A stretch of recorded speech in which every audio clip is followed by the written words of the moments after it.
No dia de hoje nós temos um grande privilégio, que é assentarmos juntos à mesa do Senhor. A mesa de Jesus, ela tem uma grande simbologia para nós. O pão, o cálice, uma nova aliança. E nesta noite nós queremos entender um pouco melhor do que é se assentar na mesa do Senhor. O que significa a presença de Jesus através destes elementos, através do pão, através do cálice. Para isso queremos ter uma palavra bíblica sobre Jesus, como Ele se faz presente na mesa. E para falarmos disso, nós vamos conversar um pouquinho sobre o primeiro elemento, que é o pão. Jesus como o pão vivo que desceu do céu. Evangelho de João, capítulo 6, os versículos de 1 a 15. Evangelho de João 6, de 1 a 15.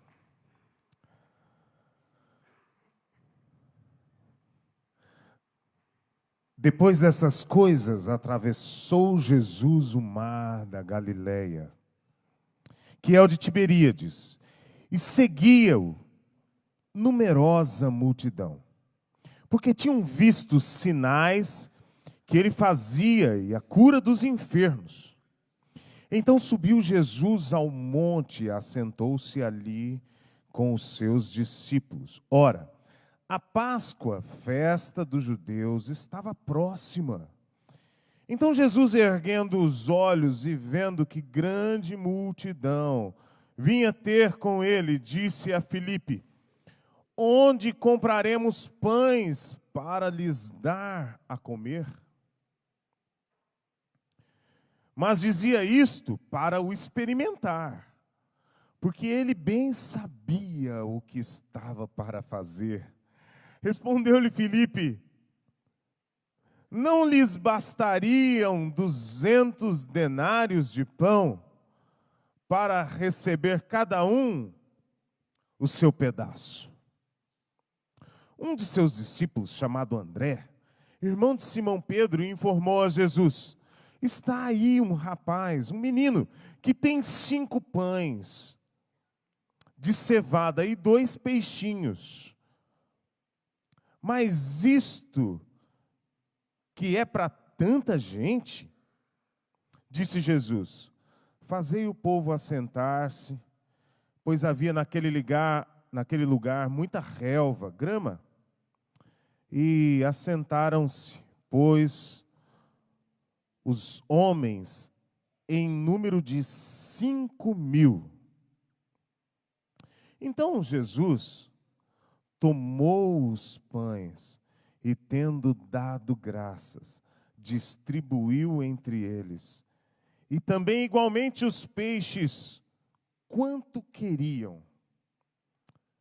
E quando já estavam fartos, disse Jesus aos seus discípulos: recolhei os pedaços que sobraram, para que nada se perca.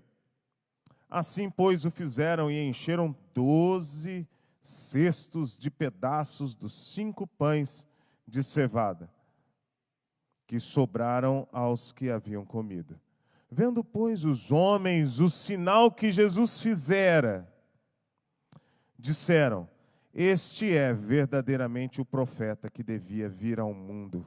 Sabendo, pois, Jesus que estavam para vir, com o intuito de arrebatá-lo, para proclamarem rei, retirou-se novamente sozinho para o monte. Ainda versículo 22.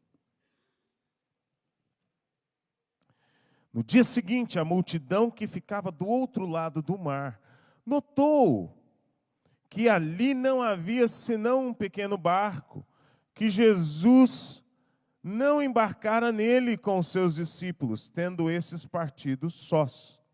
Entretanto, outros barquinhos chegaram de Tiberíades, perto do lugar onde comeram o pão, tendo o Senhor dado graças.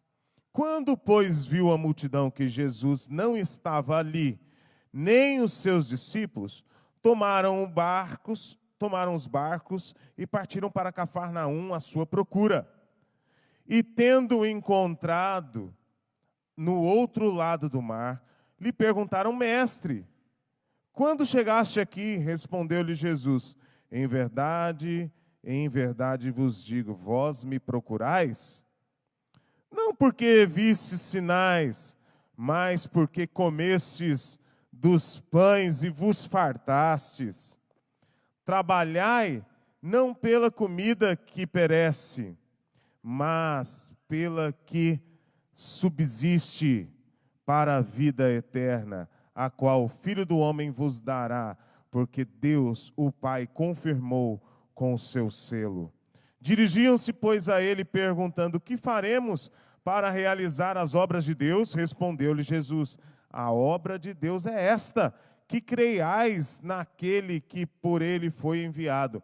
Então lhe disseram eles: que sinal fazes para que vejamos e creiamos em ti? Quais são os teus feitos? Nossos pais comeram o maná no deserto, como está escrito: deu-lhes a comer pão do céu. Replicou-lhe Jesus: em verdade vos digo, não foi Moisés quem vos deu o pão do céu. O verdadeiro pão do céu é o meu Pai quem vos dá.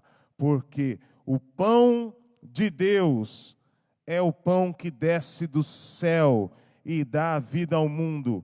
Então lhe disseram: Senhor, dá-nos sempre desse pão. Declarou-lhe, pois, Jesus: eu sou o pão da vida. O que vem a mim jamais terá fome, e o que crê em mim jamais terá sede.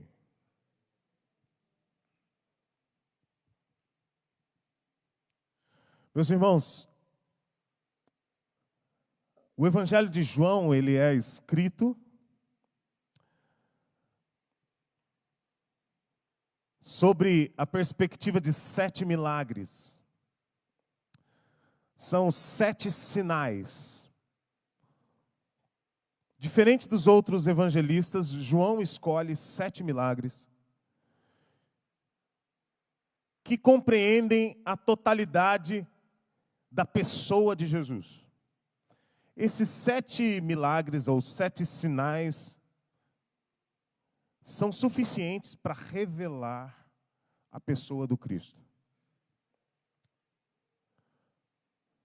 Jesus é apresentado por João como aquele que transforma a água em vinho, como aquele que cura um cego de nascença, como aquele que cura o paralítico no tanque de Betesda, como aquele que se apresenta como o pão da vida, como aquele que se apresenta à mulher samaritana, dizendo que ele é uma fonte de água viva, da qual ela beberia e jamais teria sede. Jesus Cristo se apresenta ressuscitando a Lázaro, dizendo: eu sou a ressurreição e a vida, aquele que crê em mim, ainda que morra, viverá. Ele se apresenta em João 14,6, dizendo: eu sou o caminho, eu sou a verdade, eu sou a vida, e ninguém vem ao Pai senão por mim. Jesus se revela como a pessoa mais importante ou suficiente para todo o ser humano. E aqui ele está indo com seus discípulos para se afastar um pouco, para tentar se retirar um pouco, para ter um tempo a sós com seus discípulos. E ele toma um barco, talvez ali um trajeto de uns 11 quilômetros, e quando ele chega do outro lado da margem, ele já encontra um povo que foi para lá esperá-lo. E ele chegando lá, ele é surpreendido por aquelas pessoas, e ele então começa a ensinar aquelas pessoas sobre o reino de Deus.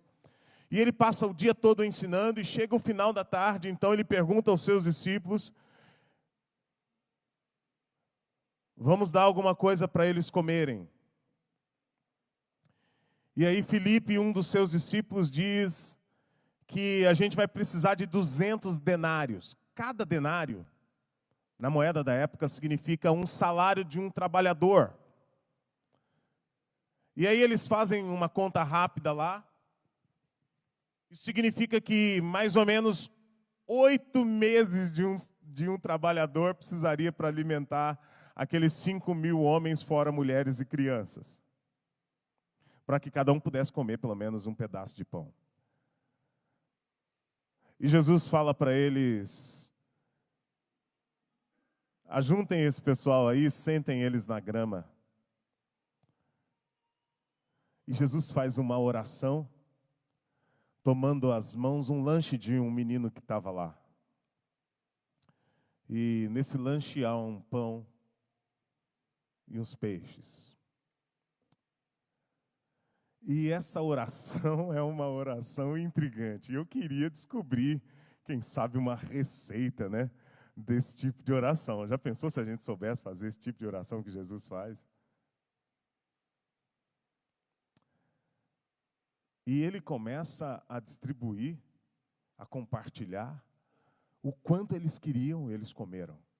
E ainda sobraram 12 cestos. Parece que cada discípulo ainda teve que carregar os cestos dos pães que sobraram.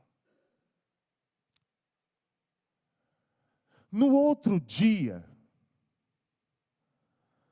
Jesus então sai de fininho e tenta ir para um outro lugar, mas a multidão o seguia. E Jesus fala: vocês não estão me seguindo por causa dos sinais. Vocês estão me seguindo porque ontem vocês comeram e se fartaram. Vocês querem pão, né?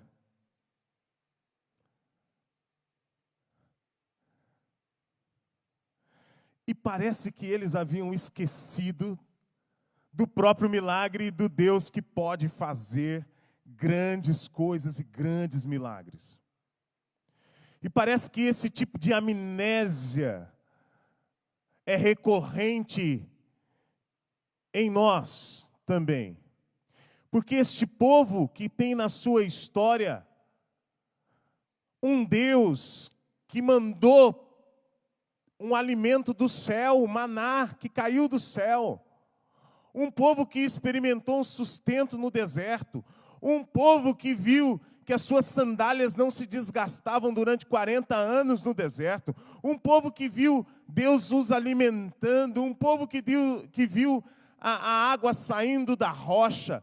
Um povo que viu Deus enviar as aves para que eles pudessem comer aquelas codornas e eles se alimentarem. Um povo que viu uma coluna de fogo que os aquecia e os guiava à noite no deserto. Um povo que viu uma sombra de uma nuvem que os protegia do sol durante o dia no deserto. Um povo que viu como uma fuligem, como um cereal que voava, como uma palha, e isso no sereno da noite, da madrugada, se transformava em um certo tipo de bolacha, um pãozinho, e isso virava um maná, um pão que os alimentava.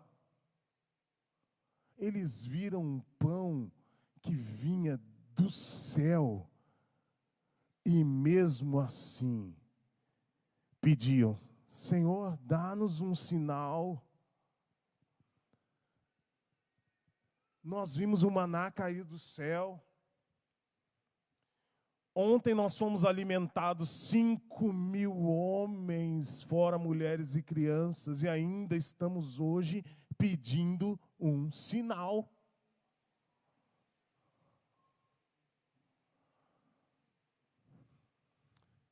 Eu caracterizo essa geração de uma geração faminta.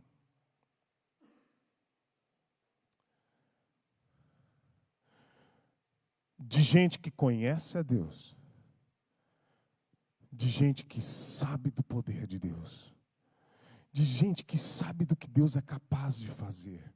De gente que sabe das maravilhas que Ele pode fazer.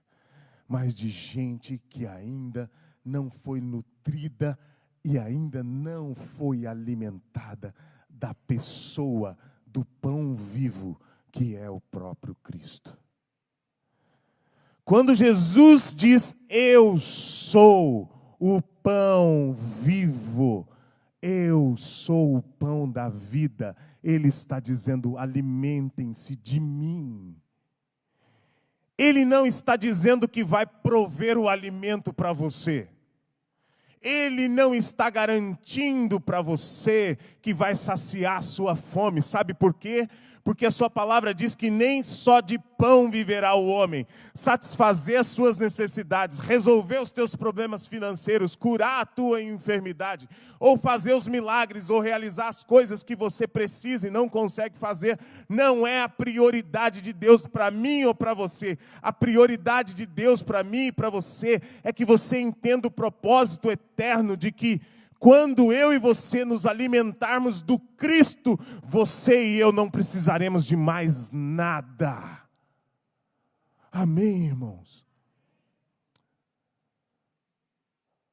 Quando eu e você deixarmos de ser conhecedores dos nutrientes, dos benefícios que Jesus pode fazer, dos milagres, das boas obras, dos sinais,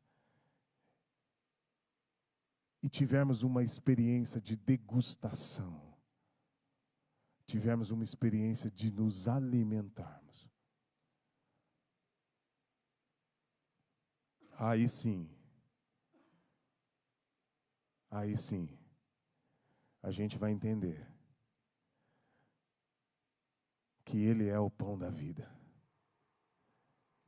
E que não há vida fora dEle. Não há subsistência fora dEle. Não há alimento fora dEle. Não existe possibilidade nenhuma de existir se não for na essência do Evangelho. Que não é o que o Evangelho pode te oferecer, mas é o que Cristo é. Coma do Cristo. Ele é o pão vivo. E você será plenamente satisfeito. Alimente-se do Cristo. Experimente o Cristo. Possua, coma o Cristo. Ele é tudo que a sua alma precisa, que a sua alma faminta precisa. Não troque esse alimento por nada. Não troque esse alimento por nenhuma benéfice, por nenhuma cura, por nenhum benefício financeiro, passageiro, por nada que seja terreno. Não troque a sua primogenitura por um prato de lentilhas. Essa sede volta. Essa fome nunca é saciada. Mas aquele que comer do pão vivo que desceu do céu jamais terá fome. Você quer experimentar desse pão vivo que desceu do céu? Amém? A mesa do Senhor é um convite a isso, a experimentar esse pão vivo que desceu do céu. Jesus é o pão vivo que se faz presente aqui, em nosso meio, na nossa reunião, como irmãos, como filhos de Deus. Jesus, o pão vivo que desceu do céu. Quando Jesus, ele está sentado com seus discípulos, ao redor da mesa, relata lá no Evangelho de Lucas, capítulo 22, ele diz o seguinte: tomando o pão, deu graças, partiu aos seus discípulos, dizendo: isto é o meu corpo, dado em favor de vocês, façam isto em memória de mim. Em seguida ele diz, da mesma forma, tomando o cálice, disse: este cálice é a nova aliança do meu sangue, derramado em favor de vocês. Além de Jesus ser o pão vivo que desceu do céu, ele também é o cálice da nova aliança. Existe algo em comum de todas as pessoas que estão ao redor daquela mesa, exceto Jesus. Algo em comum entre eles e com nós. Todos são pecadores. Todos ao redor daquela mesa, exceto Jesus, são pecadores. E todos ao redor desta mesa aqui hoje, e na igreja de Cristo espalhado pela face da terra, são pecadores. Jesus, o pão vivo que desceu do céu, Jesus, o cálice da nova aliança, que se dá em favor de nós, ele se dá para os pecadores. A mesa do Senhor é uma mesa para pecadores, não uma mesa de pecadores, mas sim para pecadores. Independente do pecado. A mesa do Senhor é para o assassino que já matou dezenas de pessoas, cometeu chacinas, e é para o Zé das Couve que roubou um pacote de bolacha no mercado. A mesa do Senhor é para quem desvia milhões e milhões de dinheiro público, mas a mesa do Senhor é também para aquelas pessoas que contam as mentirinhas do bem. Ah, só essa mentirinha não tem problema. Telefone em casa toca. Filho, fala que o papai não está. A mesa do Senhor é para todos os pecadores. Mas com uma condição: pecadores em busca de redenção, em busca de experimentar de fato Jesus como pão vivo que desceu do céu e como cálice da nova aliança. Pecadores buscando mudança e regeneração. Quando Jesus convida os discípulos, ele sabe que todos ali são pecadores. Inclusive ele cita que um deles iria traí-lo. E mesmo assim, ele parte o pão, ele toma do cálice e fala: este é o cálice da nova aliança. E este cálice da nova aliança é um cálice que serve para nos perdoar e para apagar os nossos pecados. Livro de Hebreus, o autor de Hebreus traz uma citação de Jeremias, uma promessa escrita lá em Jeremias e que se cumpre ao povo de Deus. Hebreus capítulo 8, versículo de número 10. Esta é a aliança que farei com a comunidade de Israel depois daqueles dias, declara o Senhor. Porei minhas leis em sua mente e as escreverei em seu coração. Serei o seu Deus e eles serão o meu povo. Ninguém mais ensinará ao seu próximo nem o seu irmão dizendo: conheça o Senhor, porque todos eles me conhecerão, desde o menor até o maior. Porque eu lhes perdoarei a maldade e não me lembrarei mais dos seus pecados. Porque eu lhes perdoarei a maldade e não me lembrarei mais dos seus pecados, chamando nova esta aliança. A nova aliança nos convida para participar da mesa, para experimentar de fato o que é uma vida com Jesus, de fato o que é uma vida regenerada, pois o próprio Deus perdoa os pecados e esquece. Mas isso é somente para quem experimenta de fato uma vivência com Jesus. A mesa é sim para pecadores, mas para pecadores perdoados. Existem pessoas que dizem: eu não vou participar da ceia hoje não, porque eu estou em pecado, eu fiz alguma coisa que desagrada a Deus. Não é esta a solução. A Bíblia diz que nós devemos nos examinar. E se existir algo de errado, corrigir. E aí sim participar da mesa. Se alguém em pecado não pode participar da mesa, ninguém vai participar. Essa mesa é para nós. Essa mesa não é para quem é membro da IPI Central de Presidente Prudente. Essa mesa é para quem decidiu experimentar uma nova vida em Cristo. São para pessoas que vão tropeçar e que vão pecar, mas isso vai ser um acidente de percurso. Essa mesa é para todos aqueles que são filhos de Deus. Para a comunidade de Cristo espalhada ao redor da terra.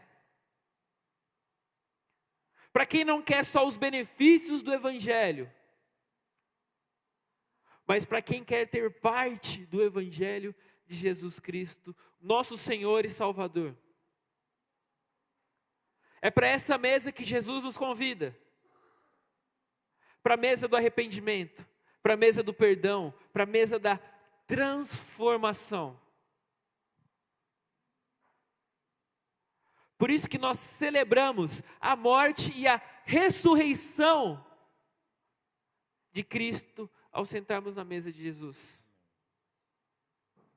Isso é maravilhoso. Isso é sensacional, é esplêndido.